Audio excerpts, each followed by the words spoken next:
Subscribe करें और bell दबाएं ताकि कोई खबर रह न जाए।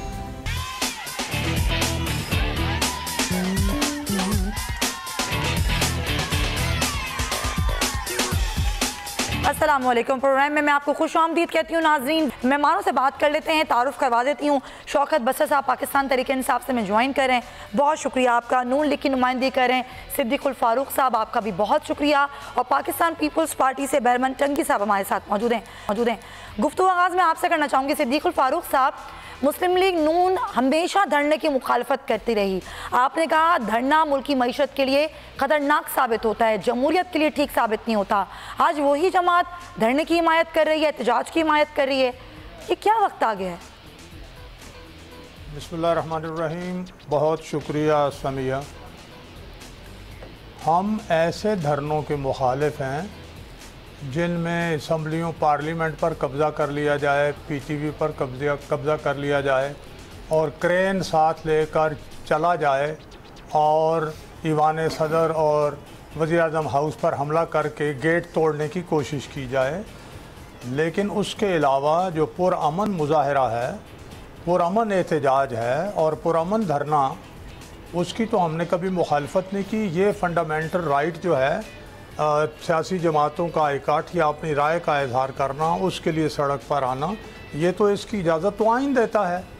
हमने ये जो अभी धरना हुआ था अपना लब्बैक वालों का, तो उसकी तो पूरी अपोजिशन ने मुखालफत की थी, क्योंकि उनके जो अतवार तौर थे और अंदाज कुछ और थे।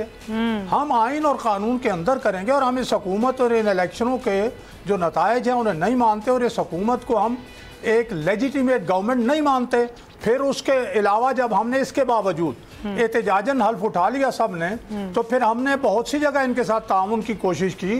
अब मईशत कहाँ तक पहुँच चुकी है? अभी जो ये गए अमेरिका, वहाँ जाके जब इन्होंने कहा अलकायदा को तरबियत हमारी फौज ने दी है और हमारी एजेंसियों ने दी है, तो इससे ज़्यादा हमारे जो बिलखुसूस स्ट्रेटेजिक इंटरेस्ट है उनको इससे ज़्यादा नुकसान और किसने पहुँचाया है? बहुत नुकसान पहुंचाया।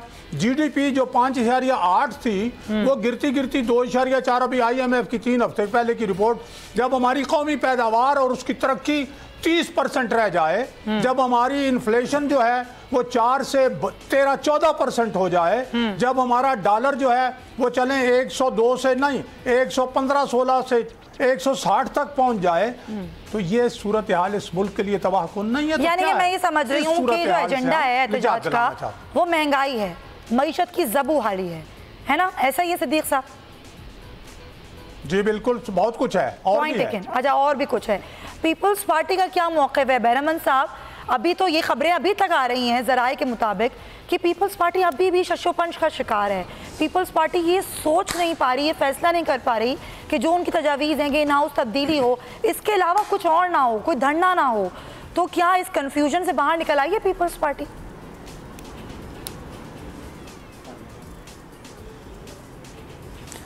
बिस्मिल्लाहिर्रहमानिर्रहीम। समिया, मैं आपको एक बात बता रहा हूँ, पाकिस्तान पीपल्स पार्टी का शिकार नहीं है। पाकिस्तान पीपल्स पार्टी 52 साल की तारीख है कि जब भी जो कुछ करते हैं वो एक डेमोक्रेटिक सिस्टम में, जो सेंट्रल एग्जीक्यूटिव कमेटी हमारी है उसमें चेयरमैन बिलावल भुट्टो साहब वो बैठते हैं और फैसला सामने रखते हैं और उस पर तमाम सेंट्रल एग्जीक्यूटिव कमेटी के मेंबरान कुल की बात करते हैं और फिर वो चेयरमैन बिलावल भुट्टो जरदारी साहब उनको आगे ले जाते हैं। अभी हमारी पाकिस्तान पीपल्स पार्टी के चेयरमैन का फैसला नहीं है, मुस्लिम लीग नून का फैसला नहीं है, जमीयत उलमा इस्लाम का नहीं है, बल्कि तमाम अपोजिशन जमातों का फैसला नहीं है। वो एक अपोजिशन अलायंस है और जिसमें पाकिस्तान पीपल्स पार्टी की तजवीज़ ये है कि रहबर कमेटी भी मौजूद हैं और APC भी। तो लिहाजा तमाम जो 1 पॉइंट एजेंडा है उसमें हम डिस्कस करेंगे और फिर तमाम अपोजिशन जमातों और लीडरशिप ने जो फैसला किया हम उसके साथ जाएंगे। लेकिन 2 बातें डिसाइडेड है। नंबर 1 कि मौजूदा जो हुकूमत है ये जाली मैंडेट के जरिए आई है, ठीक है। और दूसरी बात जो मुसल्लमा हकीकत है वो ये है कि मौजूदा नालायक, नाअहल, ना समझ और सियासी नाबालिग हुकूमत को जाना है। ठीक। इन दो बातों पे मुत्तफिक है तमाम अपोजिशन जमातें, लेकिन तरीक़ेकार जो है वो इस पे अभी तक मुशावरत जारी है, मीटिंग्स जारी हैं, लेज़ान कोऑर्डिनेशन शुरू है। इन कोऑर्डिनेशन में, इन मीटिंग्स में एक पॉइंट पर मुत्तफिक होंगे, और जो पॉइंट होगा वो ये है कि हम डेमोक्रेटिक प्रोसेस को डिरेल न करें। और मौजूदा जो नालायक वज़ीर-ए-आज़म है जो पाकिस्तान की तारीख में पहली मरतबा, देखिए बस वज़ीर-ए-आज़म को चेंज कर दिया जाए। विक्टर एमुलेशन की बात की थी कौम के सामने, आपको भी याद होगा और मुझे भी। सही तो, सही सही जी, ठीक है बैरमन साहब, पॉइंट अगेन शायद आपको मेरी आवाज़ नहीं। मैं बसरा साहब से बात कर लेती हूँ। बसरा साहब, आपने दोनों लोगों की बात सुनी, ज़ाहिर नून लीग का भी आपने मौक़िफ़ लिया, पीपल्स पार्टी की भी आपने बात सुनी। अभी तक तो ये जो बात है ये नज़र ऐसे आ रही है कि मौलाना साहब भी कह रहे हैं, पीपल्स पार्टी भी कह रही है, नून लीग भी कह रही है जी हम मुत्तफ़िक़ हैं, हम मुत्तफ़िक़ा फ़ैसला करेंगे, हम एहतजाज भी करेंगे, धरना भी देंगे और हुकूमत को कल भेजते आज भेजेंगे। अब हुकूमत क्या सोच रही है बसरा साहब? सुमैया रिजवान, दोनों की जो आपने बात की, ये जो अपोजिशन है, अगर आप सिर्फ ज़्यादा दूर जाने की ज़रूरत ही नहीं है, 1 साल पहले के अगर इनके आप बयानात निकाल लें, ये दोनों पार्टियां एक दूसरे को चोर भी कहती थी, डाकू भी कहती थी, मुआशी दहशत गर्द भी कहती थी, अली बाबा 40 चोर। और फिर ये भी आपने सुना होगा, मैं भी उस वक्त पीपल्स पार्टी में था, बिलावल साहब हमसे नारे लगवाते थे, मोदी का जो यार है पता नहीं गद्दार है कि गद्दार है कि, और ये भी कहा जाता था मोदी के यार को एक धक्का और दो। अच्छा, 1 साल बाद ये कौन सा यू टर्न आ गया, कौन सी इनको इल्हाम हो गया कि दोनों तो करप्ट नहीं हैं, हम दोनों तो बददियानत नहीं हैं, जो 70 साल हमने डाके और चोरियां मारी हैं और जिसके नतीजे में पाकिस्तान से गरीब तर हो गया और ये ख़ानदान अमीर से अमीर तर हो गए। मुझे भी कुछ समझाए, कौन सी वो गिदड़ सिंगी है, वो कौन सा फार्मूला है, वो कौन सी रॉकेट साइंस है जिसके नतीजे में ये तो अरबपति और खरबपति बन गए और पाकिस्तान 32,000 अरब के कर्जों में डूब गया, तमाम इदारों को उन्होंने तबाह बर्बाद कर दिया। तो इनकी बातों को आप संजीदा ना लिया करें।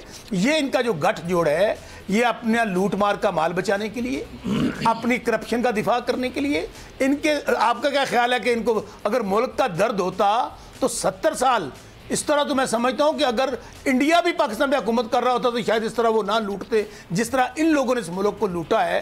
बल्कि मैं समझता हूं जो खलवाड़ की है, लेकिन बसरा साहब चले ठीक है, लूटा है, करप्शन की है, सारी बातें मान लेते हैं हम, लेकिन आप लोग हालात अगर दुरुस्त कर लेते, कुछ बेहतर सिम में 1 साल में ले जाते तो इनको मौका ना मिलता।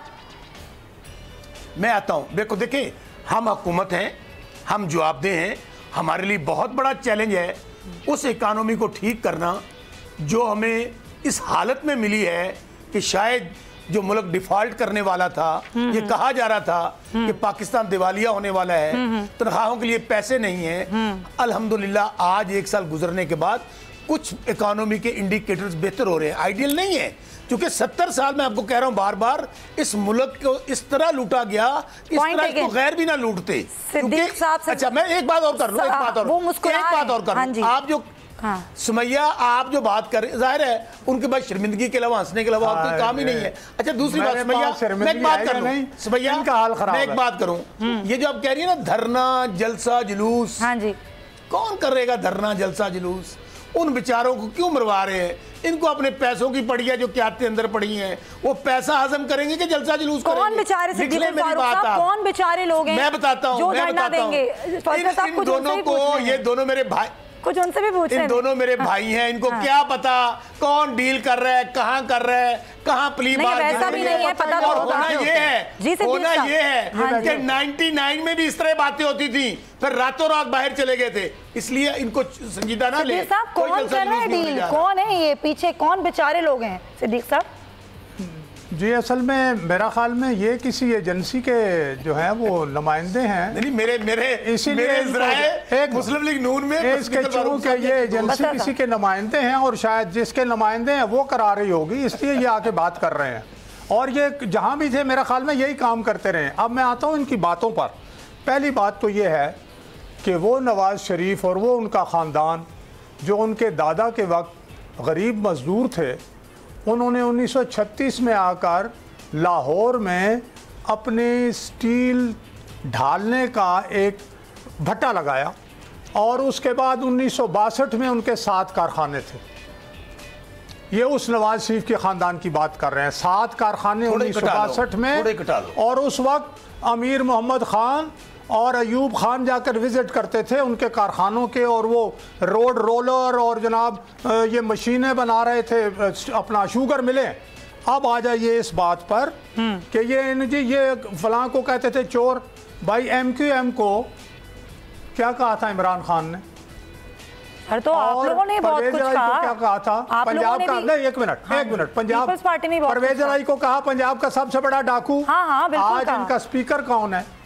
सर तो आप लोग ही कहते हैं ना, आप लोग ही कहते हैं सियासत में कोई बात हतमी नहीं होती, तो ये बात तो आप लोग की अप्लाई होती है। तो फिर जरा इस हवाले से तो मैंने रिकॉर्ड बराबर कर दिया। अब आ जाइए, ठीक, ये कहते हैं जी इंडिकेटर जो इकोनॉमिक इंडिकेटर हैं बड़े अच्छे हो रहे हैं। मैंने आपको कहा है, और मैं ये बात इस शर्त के साथ कहता हूँ कि मेरी कोई बात गलत साबित हो तो इन बसरा साहब के साथ मैं 10-10 लाख रुपए की शर्त लगाता हूँ कि कोई गलत साबित कर दें रिकॉर्ड से, मैं इन्हें 10 लाख रुपए इनाम दूं। पहली बात, एक मिनट ठहरे, शर्तें पैसों के इनके लीडर ने कहा, हाँ जी सुन लें, इनके लीडर ने कहा 100 दिन में हम वो कर देंगे कि दुनिया देखेगी।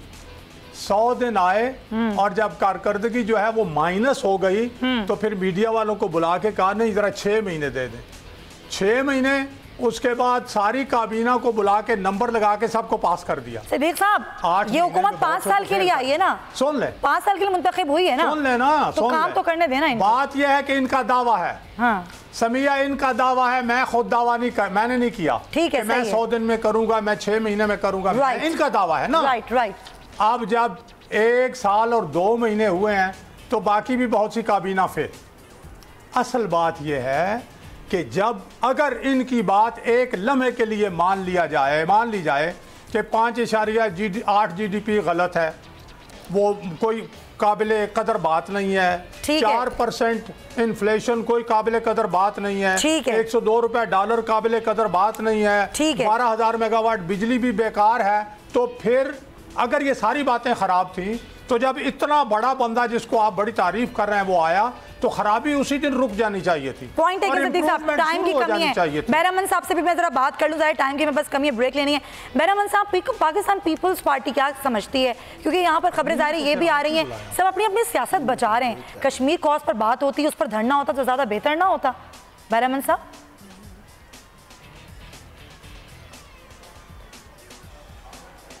देखिए, कश्मीर इश्यूज़ पे बात करना और कश्मीर इश्यूज़ पे पूरी दुनिया को मैसेज देना, मेरे ख्याल में ये हुकूमत वक्त का जो PM साहब होते हैं उनकी एक रिस्पॉन्सिबिलिटी होती है कि वो ऐवान के अंदर और बाहर तमाम अपोजिशन जमातें, तमाम अपोजिशन लीडर्स वो अपने साथ मिला के बैठ जाएं और एक मेज़ पे उस इश्यूज़ को डिस्कस कर ले जो आज 72 साल में पहले इंडिया को ये जरूरत ही नहीं थी कि वो 35A के जरिए डिस्प्यूटेड एरिया को ख़त्म करे, लेकिन आज सेलेक्टेड प्राइम मिनिस्टर की हुकूमत में उसको ये जरूरत हुई। तो PM साहब को चाहिए था कि तमाम अपोजिशन जमातों को ऑन बोर्ड ले, उनकी लीडरशिप को ऑन बोर्ड ले, पार्लियामान से बाहर लीडरशिप को ऑन बोर्ड ले, एक मेज पे बैठाए, कॉल उनको करे। लेकिन आज बदकिस्मती से जो PM साहब है उसने तो कहा है कि मैं मोदी के साथ बैठने के लिए और कॉल करने के लिए तैयार हूं, लेकिन मैं अपोजिशन लीडर से हाथ मिलाना नहीं चाहता हूं। लेकिन बदकिस्मती से जिसके साथ वो बैठना चाहते हैं, जिसको मुबारकबाद देना चाहते हैं, जिसके इलेक्शन कैंपेन के वक्त उनको जीतने की खुशखबरी सुना रहे थे, वो बात करने के लिए तैयार ही नहीं है। लेकिन वहां से वो हाथ मिलाने के लिए तैयार नहीं है। यहां पर अभी तक अपोजिशन ने अपोजिशन को कश्मीर इश्यूज पे ऑन बोर्ड नहीं लिया है। जिद और हटदर्मी की सियासत से अभी तक बाहर नहीं निकले हैं। हम समझते हैं आप लोगों को बाहर निकलना होगा। ये जो कश्मीर कब तक आप लोग अपोजिशन से इस तरह की फ्रिक्शन बना के रखेंगे? ठीक है जी, ठीक है जी, बिल्कुल सही, बिल्कुल सही, पॉइंट टेकन। अब ठीक है, पॉइंट टेकन। बैरमन साहब, टाइम की कमी है, आप तीनों हजरात का बहुत शुक्रिया, बसरा साहब आपका भी बहुत शुक्रिया, बैरमन टंगी साहब आपका भी शुक्रिया, सिद्दीक फारूक साहब आपका भी शुक्रिया। ब्रेक हम ले रहे हैं नाजरीन, और ब्रेक के बाद हम बात करेंगे कि अफगान तालिबान का जो वफ्द है वो पाकिस्तान में मौजूद है, क्या मुज़ाकरात एक बार फिर शुरू होंगे या नहीं, बात होगी इस ब्रेक के बाद। Stay with us.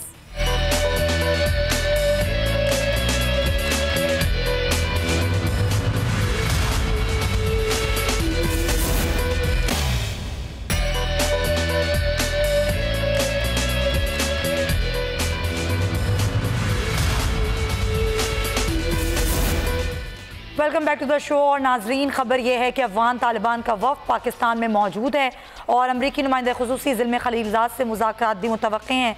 ज़िल्मे खलीलज़ाद बड़े पुरुम्मीद हैं और पाकिस्तान भी पूरी कोशिशें कर रहा है। पाकिस्तान का ये कहना है कि हम कोशिश करेंगे कि अमन मुआहिदा जो कि मनसूख हो गया, मुज़ाकरात जो मुअत्तल हो गए थे, एक बार फिर शुरू हो सकें। इस तमाम तर सूरत हाल बात करेंगे। हमारे साथ मौजूद हैं अफगान उम्र के माहिर रुस्तम शाह मोहम्मद साहब। बहुत शुक्रिया रुस्तम शाह साहब। ज़ाहिर है ये 9 दौरे हुए और 9 बार ये मुज़ाकरात हुए और 11 माह के बाद ये मुज़ाकरात अमेरिका की जानिब से अचानक मनसूख कर दिए गए। आपको क्या लगता है कि एक बार फिर उम्मीद है कि मुज़ाकरात होंगे और अमन मुआहिदे की तरफ जाएंगे अफगान तालिबान और अमेरिका? क्या आपको ये लगता है कि एक बार फिर मुज़ाकरात शुरू हो सकते हैं और पाकिस्तान का किरदार इसमें क्या हो सकता है? देखिए, एक बात तो ये समझ लेनी चाहिए कि प्रेसिडेंट ट्रंप का कोई एतबार नहीं है। 11 महीने बातचीत चलती रही, उनको लम्हा बर लम्हा बाखबर रखा जाता रहा। हर महीने ज़िल्मे खलीलज़ाद जाके उनको रिपोर्ट पेश करते रहे। जितने क्लासेस थे, जितने आर्टिकल्स थे एग्रीमेंट में, सब के उनकी मंजूरी से तय पाए गए।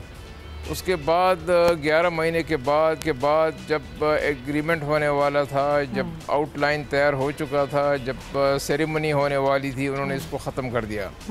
तो मुस्तक़बिल के लिए भी ऐसे एतबार उन पे नहीं कर सकते। लेकिन एक बात ज़रूर है कि अमेरिका के पास और कोई रास्ता नहीं है और तालिबान जो हैं वो भी समझते हैं कि शायद ये रिकन्सिलिएशन के लिए एक आखिरी चांस होगा। और अफ़गान अवाम भी जंग से तंग आ चुके हैं। 18 साल जंग को हो गए हैं, उसका कोई ख़ात्मा नहीं, न उसका कोई मकसद है इस जंग का, और न चूँकि मकसद नहीं है इसलिए कोई ख़ात्मा नज़र नहीं आता। इसलिए सिचुएशन काफ़ी गंभीर है। मैं समझता हूँ कि पाकिस्तान भी इसमें किरदार अदा कर सकता है। टर्की, चाइना, ईरान वग़ैरह ये सब इसमें किरदार अदा कर सकते हैं।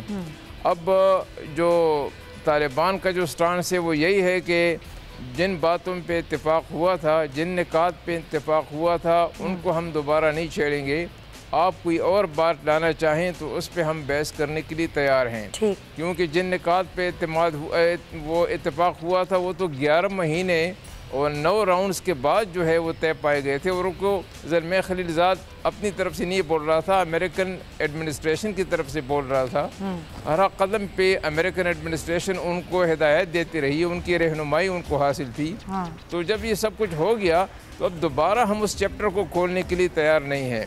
कोई नई बात है तो अमेरिका नई बात यही लाएगा कि सीज़ फायर पे आप एग्री करें और इस बात पे एग्री करें कि कुछ अमरीकी फ़ौज रिकन्सिलिएशन और एग्रीमेंट के बाद भी अफ़गानिस्तान में कुछ मुद्दत तक रहेगी, शायद 2 या 3 साल। ये जो सीज़ फायर की बात है, इस पे तो तालिबान, मैं नहीं समझता कि इस पे वो कंप्रोमाइज़ करेंगे, क्योंकि उनको मालूम है कि ये एक अमेरिकन ट्रैप है। अगर उन्होंने सीज़ फायर कर दिया तो फिर तालिबान 2 बातें होंगी, या तो तालिबान की तहरीक में फूट पड़ जाएगी, या फिर वो अगर टॉक्स डिलीवर नहीं करेंगी तो वो फिर अपने वॉलंटियर्स को दोबारा अपने गांव से, देहात से बुला के उनको लड़वाना उनके बस की बात नहीं है। तो तालिबान की तहरीक इंतहाई कमज़ोर हो जाएगी। ये बात समझने के काबिल है। पाकिस्तान में भी बहुत से लोग इसको समझने की कोशिश नहीं कर रहे। वो भी यही आरा गलाते रहते हैं कि बस सीज़ फायर कर लें, मुज़ाकरात की मेज़ पर बैठ जाएं और मसले का हल निकालें। ऐसी अगर सिंपल बात होती तो ये तो 10-15 साल पहले मामला तय हो जाता। तो ये बात इतनी सिंपल नहीं है। गुरीला जंगों में जब भी कभी सीज़ फायर होती है तो वो गुरीला तहरीक जो है वो ख़त्म हो जाती है, वो कमज़ोर हो जाती है। तो इस वक्त ये सूरत हाल है। मैं समझता हूँ कि पाकिस्तान का एक अहम किरदार है और उस किरदार को पाकिस्तान को अदा करना चाहिए, आगे बढ़ना चाहिए और अमेरिकन को ये कायल करना चाहिए कि इसके बगैर और कोई रास्ता नहीं है, कोई और ऑप्शन है। आप खुद भी कह रहे हैं रुस्तम शाह साहब, अमेरिका जानता है कि उसके पास कोई और ऑप्शन नहीं है कि वो हम मुआहिदा कर ले, वो मुज़ाकरात कर ले, फिर भी वो इस तरह का एटीट्यूड रखता है, इस तरह की टैक्टिक्स अपनाता है। तो आपको लगता है कि ये बात जानते हुए भी, ग्राउंड रियलिटीज़ को समझते हुए भी, क्या अमेरिका अब इस तरह का एटीट्यूड रखेगा या फिर अपने एटीट्यूड को चेंज करेगा? देखिए, एक छोटी सी बात पे इस सारे प्रोसेस को ख़त्म करवाना, मसलन एक बात ये हुई कि प्रेसिडेंट ट्रंप ने किया कि आप सब लोग कैंप डेविड आ जाएं, कैंप डेविड में हम इस मुआहदे पे दस्तखत करेंगे। तालिबान ने कहा कि चूँकि अभी मुआहदा हुआ नहीं है और हम आपके साथ लड़ रहे हैं और रोज़ाना अफ़गानिस्तान में आप पे हम हमला कर रहे हैं, हम आप पे हमला कर रहे हैं। इस सूरत हाल में हमारा कैंप डेविड आने का जो है वो कोई सेंस नहीं बनता, वो कोई अक़ल की बात नहीं है। जब हम एक दूसरे से लड़ रहे होते और एक कैंप डेविड में आपकी मेहमान नवाजी को एंजॉय कर रहे हैं, तो पहले एग्रीमेंट को होने दें, उसके बाद हम कैंप डेविड आने को तैयार हैं। प्रेसिडेंट ट्रंप ने यह कबूल नहीं किया, उसकी मर्ज़ी ये थी, उसका मंशा ये था कि अगर मैं कैंप डेविड में मुआहदा कराऊंगा तो मैं इसको एक तारीख़ी अचीवमेंट जान के अमरीकी अवाम इलेक्टोरेट के सामने पेश करूंगा, ताकि अगले इलेक्शन में वो मुझे कामयाब कराएं कि मैंने इतनी बड़ी कामयाबी हासिल की, 18 साल की लंबी जंग का मैंने ख़ात्मा कर दिया। एक ये बात हुई। दूसरी बात, वहाँ पे जहाँ पे जॉन बोल्टन जैसे एडवाइज़र बैठे थे, नेशनल सिक्योरिटी एडवाइज़र, जो इस सारे प्रोसेस के ख़िलाफ़ थे। कुछ हद तक पॉम्पियो जो थे वज़ीर ख़ारिजा सेक्रेटरी ऑफ स्टेट, वो भी इसके मुखालिफ थे, लेकिन जॉन बोल्टन तो इसके बड़े एक्सट्रीम इसके अपोनेंट थे। तो ट्रंप ने उनसे तो जान छुड़ा ली है। इसलिए मैं समझता हूँ कि हो सकता है कि अब कुछ रास्ता निकल आए, क्योंकि हालात दिन ब दिन बिगड़ रहे हैं। वहाँ पे एक क्यास की सूरत हाल है, वहाँ पे एक ऐसी सूरत हाल पैदा हो सकती है कि जिसमें पीओडम कायम हो जाए, जैसे 1992 से लेकर 1996 तक पीओडम कायम हो गए थे। यानी हर जगह पे एक एक पीओडम था, एक वारलॉर्ड उसका वो था, वो रूलर था। ऐसे हालात बन रहे हैं कि हो सकता है कि वो दोबारा पीओडम हमें देखना पड़े। तो मैं समझता हूँ कि उस सूरत में अफ़गानिस्तान की इकानमी तो पहले ही बहुत अबतर हालत में है, फिर जो थोड़ी बहुत शहरों में जो थोड़ी बहुत कुछ सेम्बलेंस ऑफ पीस है वो भी ख़त्म हो जाए, वो भी ख़त्म है। मुज़ाकरात में जो अहम मुतालबा है वो अमरीकी और नेटवर्क अफवाज के इनखला का मुतालबा है, और उस पर ही ट्रंप का जो लास्ट इस पर स्टेटमेंट था वो यही था कि मुकम्मल तौर पर इनखला नहीं होगा, कुछ फ़ौजी वहाँ पर कुछ ट्रूप्स फ़ौजियों के वहाँ पर रहेंगे और वो वहाँ पर तमाम तर नकलो हरकत का मुआयना करेंगे। क्या आपको लगता है कि इसी मुतालबे को अगर अब भी रखा जाएगा तो क्या फिर अमन मुआहिदा मुमकिन हो सकेगा तालिबान के साथ? मैं समझता हूँ कि उसके चांसेस हैं, क्योंकि सीज़ फायर की जो बात है उसमें तालिबान अपना मौक़िफ़ उनके सामने पेश कर देंगे, और वो पहले भी पेश कर चुके हैं।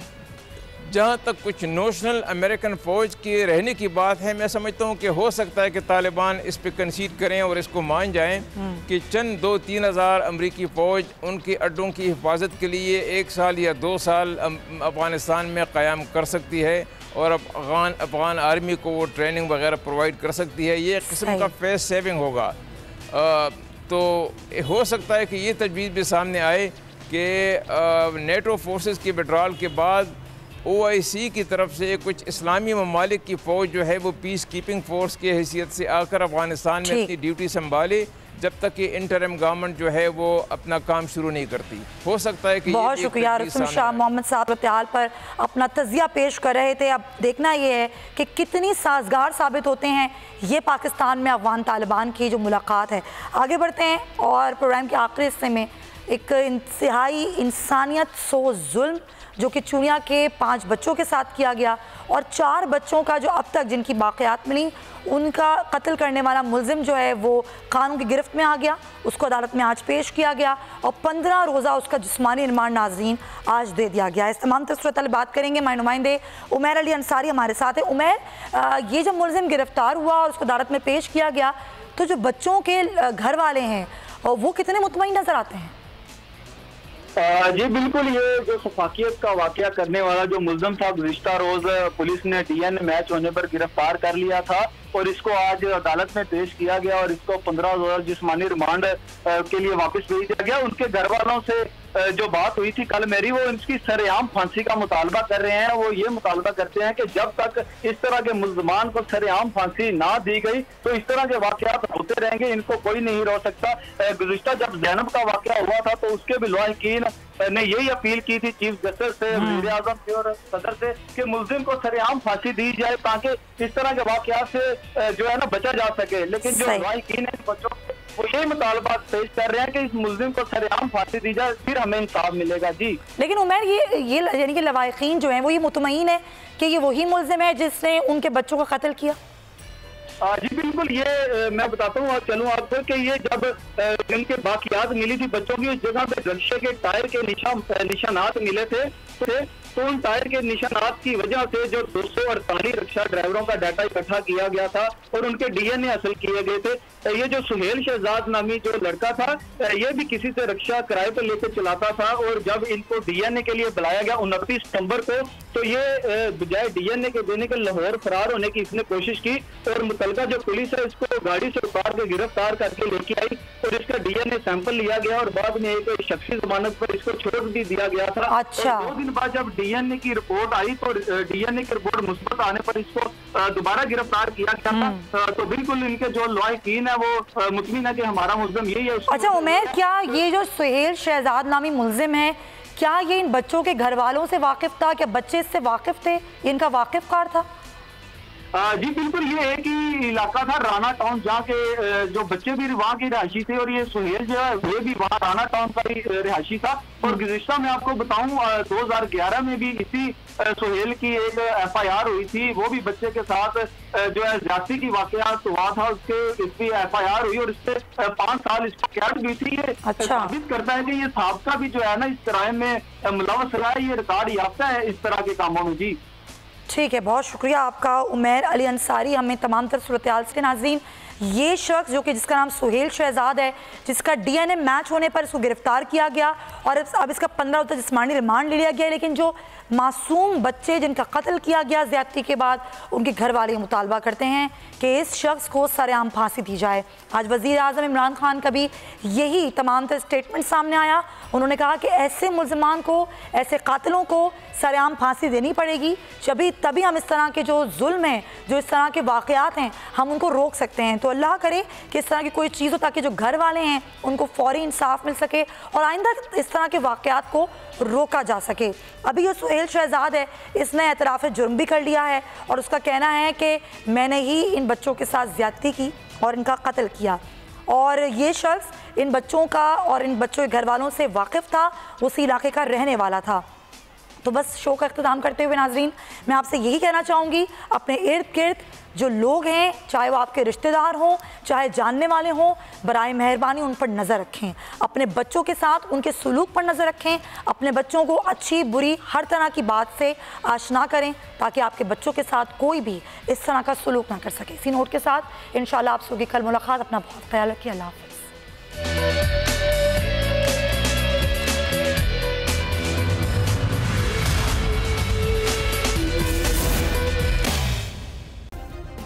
सब्सक्राइब करें और बेल दबाएं ताकि कोई खबर रह न जाए।